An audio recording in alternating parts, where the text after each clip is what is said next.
All right, let's take a look at the homework here for 4.2. First question asks us to verify this function satisfies the three hypotheses of Rolle's theorem on the given interval, and then find the number or numbers C that satisfy the conclusion of Rolle's theorem.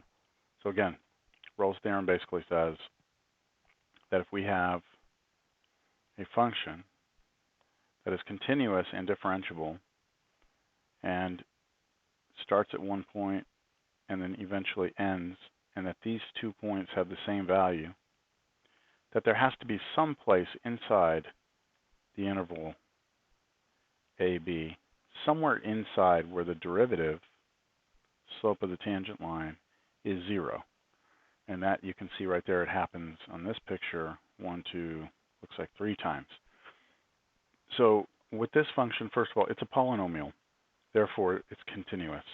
And if I take the derivative of a polynomial, I get a polynomial also, and that derivative will be nice and well behaved. So it's both continuous and differentiable on this interval.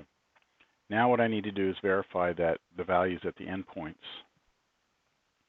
are the same. So if I plug in 5, I should get, let's see, 4 minus 48 times 5 would give me 240. And then we hit plus 4 times, let's say, 5 squared is 25. So we've got 104, take away 240, and that gives us negative 136.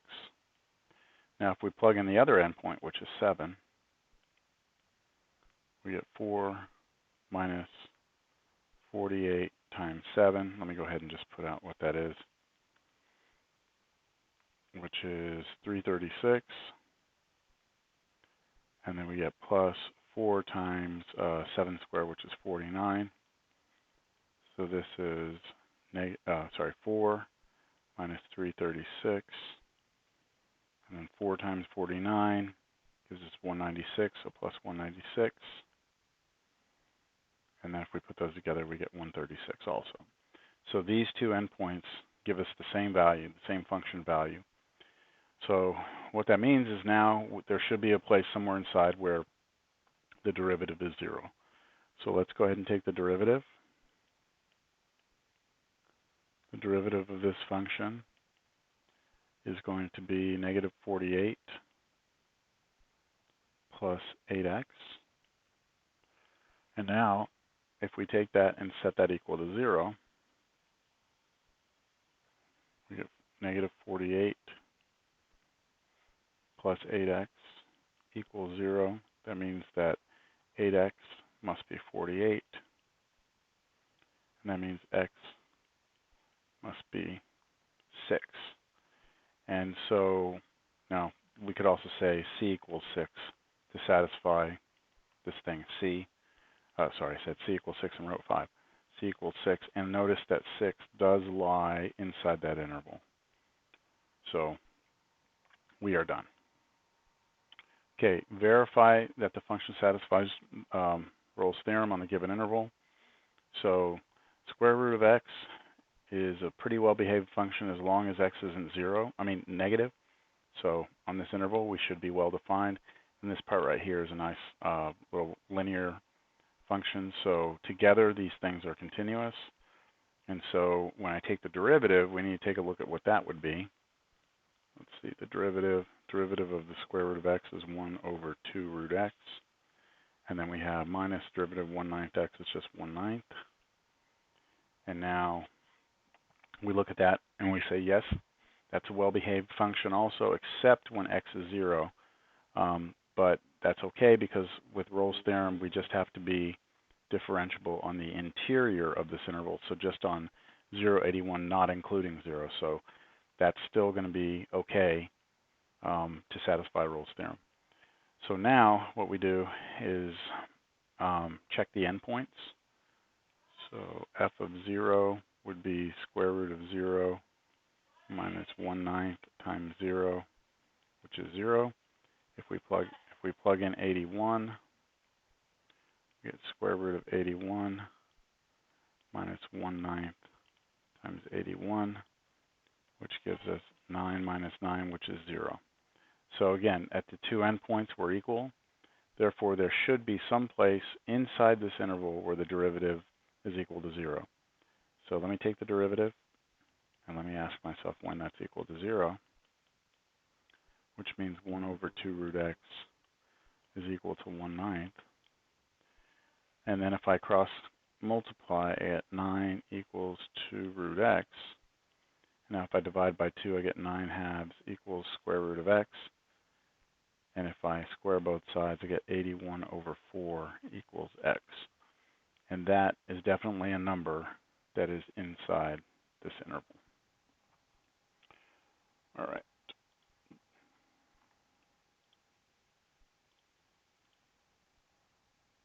So there we go, 81 over 4. All right, next question. Consider the following function. Let's find f of negative 64 and f of positive 64. So let me try this here. If I plug in negative 64, I get 16 minus negative 64 to the 2/3.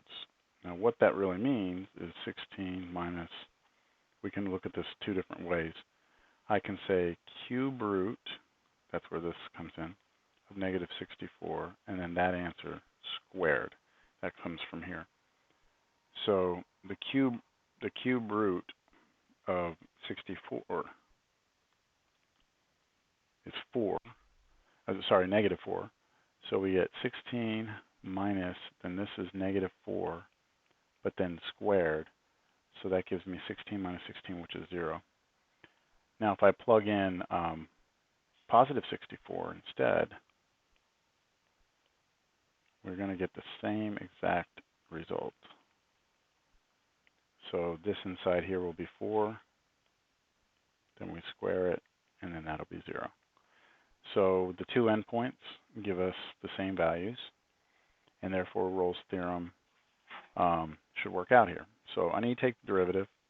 The derivative of this function is, let's see, derivative is negative 2/3 x to the negative 1/3, and that is the same as negative 2 over 3 cube root of x. So now what we do is we try and figure out whether or not this could ever be 0. But we have a big problem here, because even though the original function is well behaved, if we look between negative 64 and 64 and we look at the derivative, we are not allowed to plug 0 in to the derivative. If we do, then we're trying to divide by 0. So the derivative, we would say that the function is not differentiable inside this interval between negative 64 and 64. So we cannot apply Rolle's theorem to this. So here's what it says here.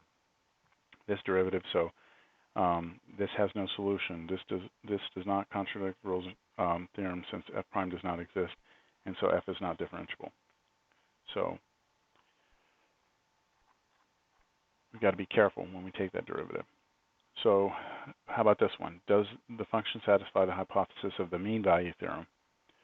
So let's just get right to the answer. For the mean value theorem to work, we need that f is continuous. So we know that it's continuous because it's a polynomial.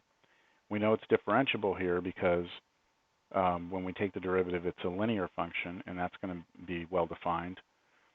And so we can say it's continuous and differentiable. And then we need to actually figure out if we can compute this. You know, if we can find a c where f of b minus f of a over b minus a is equal to the derivative there. So let me go ahead and figure out, first of all, what f of b is. Well, b in the problem is 2, so I need f of 2. Then subtract from that f of a is 0. And then I want to divide that by b minus a, which is 2 minus 0. So that's what they have here. When I plug 2 into the function, I get 15. When I plug 0 into the function, I get 1. Subtract 15 minus 1, I get 14. Divide that by 2, I get 7. So what we need is for the derivative somewhere to be equal to 7. Well, what is the derivative? The derivative of this, and we'll say what's the derivative f prime of c? We'll use c. That is equal to 10c minus 3. We need that to be equal to, remember, this 7 to satisfy the mean value theorem. We add 3 to both sides. 10c is 10. That means c is 1. And, of course, c does live inside our original interval. Okay, this one's a little bit weird. Show that the equation has exactly one real root. So all I need to do is show that somehow this function passes through the origin.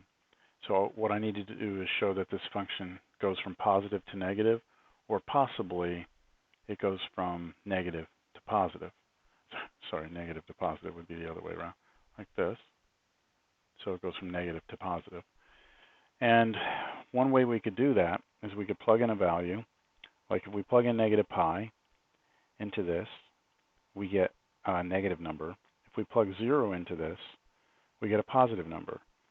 Now, that means that if I were to draw this, here's 0. Sorry, I don't want to do that. 0's here, and then let's say this is negative pi. We know that when we plug in negative pi, we get a negative number. We know that when we plug in 0, we get a positive number. So this graph has to somehow get through across to this point. The reason why we know it has to jump across here or get across the x-axis is because this right here, we call that our function. This function is continuous, which means that we should be able to draw it without picking up our pencil. So that's pretty much it. I mean, that's what they are explaining here. But you're looking for a change in signs is basically the key to showing something has a real root somewhere on the number line. That's pretty much it for this section.